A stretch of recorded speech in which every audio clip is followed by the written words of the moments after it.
दोस्तों, आज हम आपके लिए एक ऐसा दिल दहला देने वाला वाकया लेकर आए हैं जिसे सुनकर आपके रोंगटे खड़े हो जाएंगे। ये मुंबई के एक छोटे से कस्बे की बात है। एक बिल्डिंग में कुछ लोग रहते थे जो आपस में मिलजुल कर रहते थे।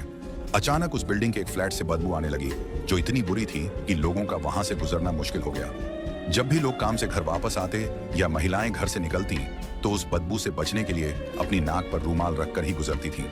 शुरुआत में लोगों ने सोचा कि शायद बिल्डिंग में कोई चूहा या बिल्ली जैसी जानवर मर गया होगा। लोगों ने अपने अपने घरों की पूरी तरह से तलाशी ली, लेकिन कुछ भी हाथ नहीं आया। जैसे जैसे दिन बीतते गए, बदबू और ज्यादा बढ़ती गई। फिर धीरे धीरे सबको यह एहसास हुआ कि यह किसी जानवर की नहीं, बल्कि किसी इंसान की लाश की बदबू है। यह सुनकर सबकी आंखें फटी की फटी रह गईं। लेकिन आखिर मामला क्या था?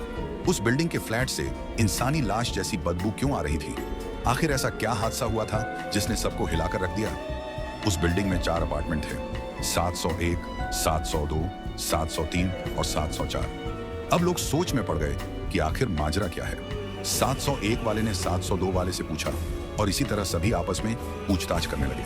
फिर सभी ने मिलकर 704 वाले फ्लैट में रहने वाले व्यक्ति से बात करने का फैसला किया। जब सब वहां पहुंचे तो उस व्यक्ति ने दरवाजा खोलने से मना कर दिया। शुरुआत में लोगों ने इस बात पर ज्यादा ध्यान नहीं दिया, लेकिन बाद में सबको यह महसूस हुआ कि जितनी भी बदबू आ रही थी वह सब उसी फ्लैट से आ रही थी। जब लोगों ने लगातार दरवाजा खटखटाया और काफी कोशिश की, फिर भी कोई जवाब नहीं मिला। अचानक से उसी कमरे से बदबू की जगह खुशबू आने लगी। इससे सबको यह एहसास हुआ कि कमरे के अंदर जो भी व्यक्ति है उसने अभी अभी रूम फ्रेशनर का इस्तेमाल किया है। लोग तुरंत नीचे आ गए और बिल्डिंग के मैनेजर से बात की।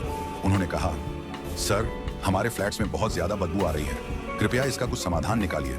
लेकिन मैनेजर ने इस बात पर ज्यादा ध्यान नहीं दिया और समय बीतता गया। जैसे 704 में रहने वाला जलील और उसकी पत्नी बाकी लोगों से अलग थलग रहते थे। उस बिल्डिंग के बाकी फ्लैट्स में लोग आपस में काफी मिलजुल कर रहते थे, लेकिन जलील हमेशा चुपचाप रहता था और सिर्फ अपने काम से काम रखता था। उसकी पत्नी भी किसी से ज्यादा घुलती मिलती नहीं थी, बस चुपचाप रहती थी। लोगों ने सोचा कि शायद उनके कमरे में कोई बड़ी समस्या चल रही हो। जब कोई समाधान नहीं मिला तो सबने मिलकर पुलिस को कॉल कर दिया। पुलिस आई और बिल्डिंग के मैनेजर ने उन्हें 704 नंबर के फ्लैट के बाहर ले जाकर बदबू के बारे में बताया। पुलिस वालों ने बदबू को महसूस करते ही अंदाजा लगा लिया कि कुछ तो गड़बड़ है, क्योंकि ऐसे मामले उन्होंने पहले भी देखे थे। पुलिस ने वहां खड़े लोगों की मदद से दरवाजा तोड़ दिया। जैसे ही दरवाजा टूटा, अंदर से इतनी तेज बदबू आई कि सबके रोंगटे खड़े हो गए और लोग कक्ष से पीछे की ओर भागने लगे। बदबू इतनी ज्यादा थी कि सहन करना मुश्किल हो गया। पुलिस ने मास्क लगाकर फिर से कोशिश की और कमरे के अंदर घुसी। कमरे में घुसते ही पुलिस ने देखा कि जमीन पर लकड़ी काटने वाली आरी पड़ी हुई थी। यह देखकर पुलिस को शक हुआ। सबसे पहले पुलिस वाले बेडरूम में गए, फिर बाथरूम की जांच की, लेकिन वहां कुछ नहीं मिला। इसके बाद उन्होंने फ्रिज की ओर देखा, क्योंकि उन्हें शक था कि दिल्ली वाली घटना यहां भी दोहराई गई होगी, लेकिन फ्रिज में कुछ नहीं मिला। फिर पुलिस वाले किचन में पहुंचे। किचन में जो उन्होंने देखा उससे उन्हें सारी स्थिति समझ में आ गई। किचन में 2 बाल्टियां और एक टब रखा हुआ था जिनमें खून भरा हुआ था। खून के साथ उन बाल्टियों में छोटे छोटे मांस के टुकड़े भी थे, लेकिन अभी भी यह साफ नहीं हो पाया था कि यह मांस के टुकड़े किसी जानवर के हैं या इंसान के। उनमें से कई लोग यह सोच रहे थे कि यहाँ जरूर कुछ गलत हो रहा है। कुछ ने तो यह भी अंदाजा लगाया कि शायद ये लोग कसाई हैं और ये जो सारे टुकड़े हैं ये किसी जानवर के हैं। लेकिन थोड़ी देर बाद उनकी यह सोच बदल गई जब उन्होंने एक बाल्टी में एक मानव टांग देखी। उसके अलावा वहां और भी छोटे छोटे मांस के टुकड़े थे। पुलिस ने और गहराई से जांच की और पाया कि रसोई में एक प्रेशर कुकर भी है जो ढका हुआ था। जैसे ही पुलिस ने प्रेशर कुकर खोला, उनके सामने एक और चौंकाने वाला दृश्य आया। प्रेशर कुकर के अंदर भी मांस के कई टुकड़े भरे हुए थे। चूल्हे पर एक तवा भी रखा था, जिसे जब ध्यान से देखा गया तो पता चला कि उसी तवे पर मांस को भूने का निशान था। पुलिस के मन में सवाल उठ रहे थे कि आखिर वह इंसान कौन था जिसे इस तरह से मार दिया गया। इसी बीच पुलिस को एक कटी हुई चूड़ी मिली जो किसी महिला की थी। अब उन्हें समझ में आ गया था कि यह सभी टुकड़े एक औरत के हैं। अब तक उनके पास एक सुराग था, लेकिन उन्हें पता करना था कि यह महिला कौन थी। पुलिस ने पास के लोगों से पूछताछ की। लोगों ने बताया कि यहाँ एक जोड़ा रहता है, जलाल और उसकी पत्नी मबीना। जलाल को सुबह देखा गया था, लेकिन मबीना को 2-3 दिन से कोई नहीं देख पाया था। अब पुलिस को शक था कि शायद यह मबीना ही है, लेकिन सच क्या था यह जलाल ही बता सकता था। पुलिस ने तय किया कि उन्हें जलाल को पकड़ना होगा, लेकिन एक समस्या थी। अगर उन्होंने उसे अचानक पकड़ लिया तो वह भाग सकता था और फिर उसे ढूंढना मुश्किल हो जाता। इसीलिए पुलिस ने योजना बनाई कि वे 2 पुलिसकर्मियों को सिविल कपड़ों में बिल्डिंग के अंदर छोड़ देंगे, जबकि बाकी लोग बाहर उसके आने का इंतजार करेंगे। इससे जलाल को भागने का मौका नहीं मिलेगा। अब पुलिस जलाल का इंतजार कर रही थी। जैसे ही शाम हुई, जलाल काम से वापस आया। पुलिस ने उसे चारों ओर से घेर लिया। पुलिस वालों ने फौरन जलाल को पकड़ लिया और जब उससे पूछताछ की गई कि उसके कमरे में क्या हो रहा था और उसकी बीवी कहाँ है, तो जलाल के तो होश उड़ गए। फिर वह कहने लगा, साहब चलो कमरे में बैठकर मैं आपको सारी सच्चाई बताता हूँ और यह भी बता देता हूँ कि इन सब चीजों में मेरी कोई गलती नहीं है। पुलिस वालों ने कहा, गलती किसकी है ये तो हम पता कर ही लेंगे, लेकिन तुमने जो कुछ किया उसके बारे में खुलकर बताओ। जलाल ने जल्दी से सिगरेट का कश लिया और फिर अपनी बात शुरू की। उसने बताया, मैं एक छोटे से घर में अपने माँ बाप के साथ रहता था और मेहनत मजदूरी करता था। जब मैं जवान हुआ तो मेरे माँ बाप दुनिया से चल बसे। अब मैं बिल्कुल बेसहारा हो गया था। बेरोजगार तो मैं पहले ही था, कभी काम मिलता कभी नहीं, लेकिन फिर मैं एक पक्की जगह पर नौकरी करने लगा। वह एक परचून की दुकान थी। मैं दुकान अच्छे से चला रहा था। आसपास के लोग वहां से सामान खरीदते थे और मेरी भी बहुत इज्जत करते थे। मेरी काफी जान पहचान हो गई थी, लेकिन एक दिन कुछ ऐसा हुआ कि उस दुकान पर एक औरत आई जो सामान खरीद कर चली गई। वह अक्सर मेरी दुकान पर आने लगी और मुझे वह अच्छी लगने लगी। कुछ दिन तो बड़े अच्छे गुजरे, लेकिन अचानक एक हादसा हुआ। एक कार की टक्कर से मेरा एक्सीडेंट हो गया और मेरा काफी खून बह गया। मुझे खून चढ़ाया गया ताकि मेरी जान बच सके। अल्हम्दुलिल्लाह मैं ठीक हो गया, लेकिन कुछ महीनों बाद फिर से बीमार पड़ गया। जब मैंने अस्पताल जाकर अपने टेस्ट कराए तो मुझे पता चला कि मुझे कैंसर हो गया है। मैंने और टेस्ट करवाए और अंदाजा हुआ कि जिस खून से मेरी जान बचाई गई थी उसी की वजह से मुझे यह बीमारी हुई। मैंने इलाज करवाना शुरू किया और फिर से अपने काम पर लौट आया। उसी दुकान पर फिर से मेरी मुलाकात उसी लड़की से हुई जिसका नाम मबीना था।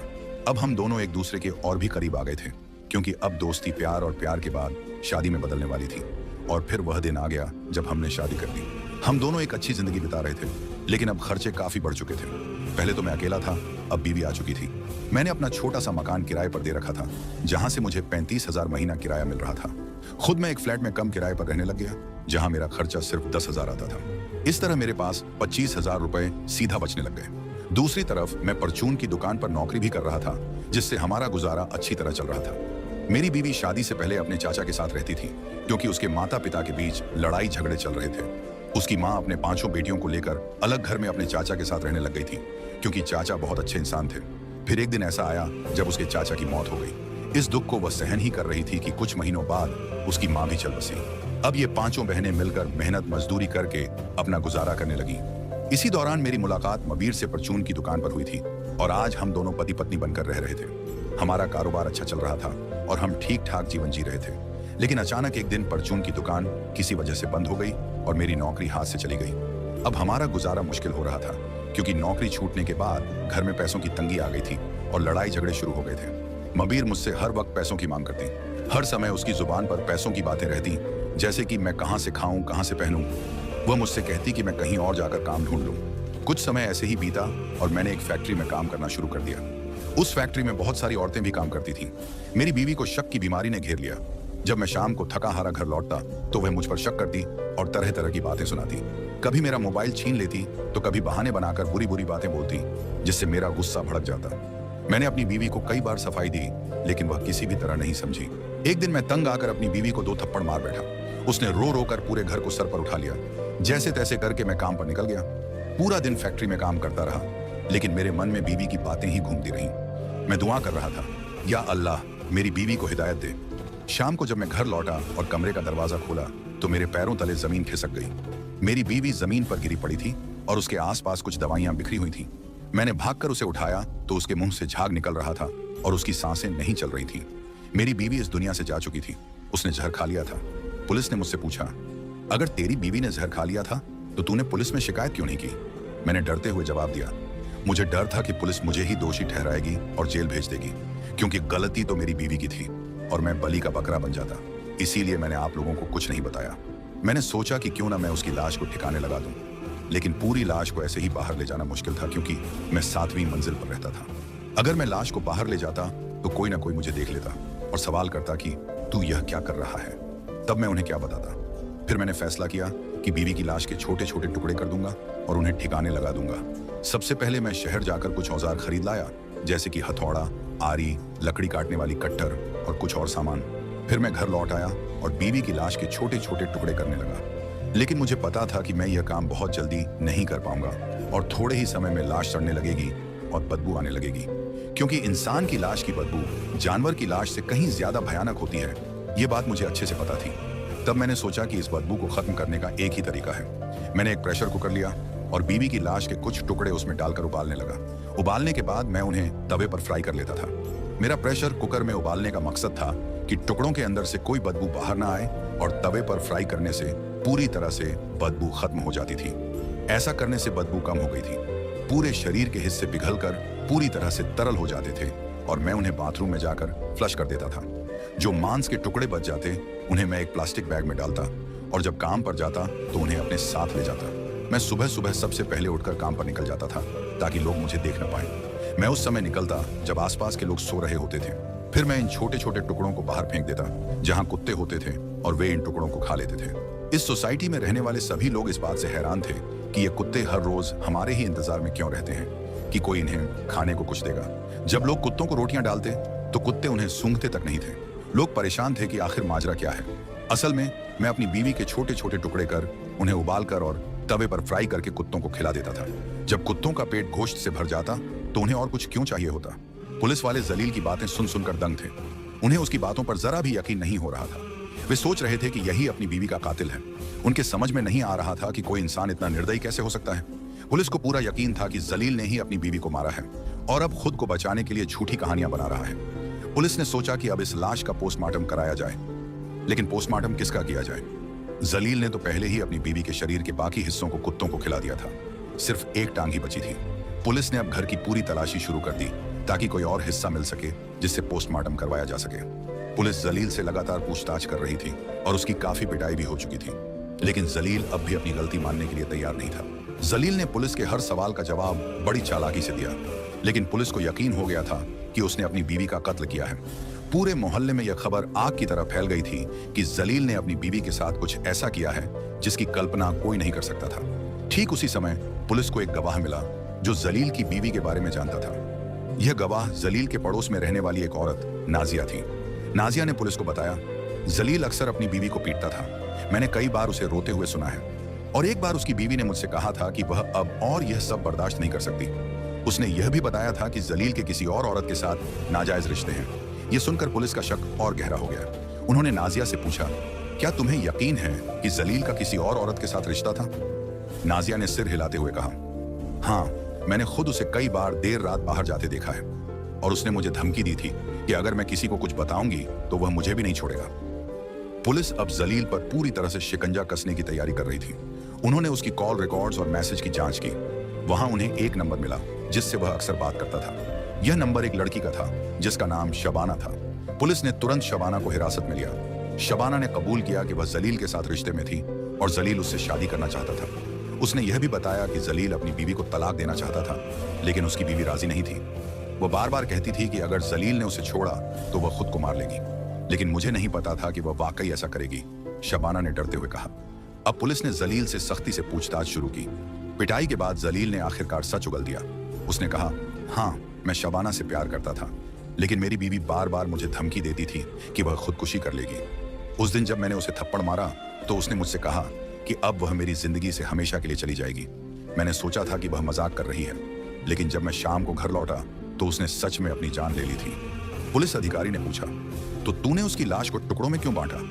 जलील ने कांपते हुए जवाब दिया, मुझे डर था कि अगर किसी को पता चला कि उसने खुदकुशी की है तो लोग मुझे दोषी ठहराएंगे, इसलिए मैंने उसकी लाश को ठिकाने लगाने का फैसला किया। लेकिन पुलिस को यह कहानी अधूरी लगी। उन्होंने जांच आगे बढ़ाई और जलील के घर की दीवारों और फर्श से खून के धब्बे इकट्ठा किए। यह खून एक तेज धार वाले हथियार से कटने का सबूत दे रहा था। पोस्टमार्टम रिपोर्ट से पता चला कि जलील की बीवी की मौत जहर खाने से नहीं बल्कि गला काटने से हुई थी। पुलिस ने जलील से कहा, तू झूठ बोल रहा है, तेरी बीवी ने खुदकुशी नहीं की थी, तूने उसका कत्ल किया है। जलील अब पूरी तरह टूट गया और उसने कबूल कर लिया। उसने कहा, हाँ, मैंने उसे मारा। वह बार बार मुझे ताने देती थी, मुझे नीचा दिखाती थी, और जब उसने शबाना के बारे में जान लिया तो उसने मुझे घर से निकालने की धमकी दी। गुस्से में आकर मैंने उसका गला काट दिया। जलील को गिरफ्तार कर लिया गया। अदालत में उसे अपने गुनाहों की सजा मिली। जज ने कहा, तेरा गुनाह माफ करने लायक नहीं है। तूने न सिर्फ अपनी बीवी का कत्ल किया बल्कि उसके शरीर के साथ जो किया वह इंसानियत के खिलाफ है। जलील को उम्र कैद की सजा सुनाई गई। शबाना को भी अदालत ने सह आरोपी बनाया और उसे साजिश रचने के लिए दोषी ठहराया।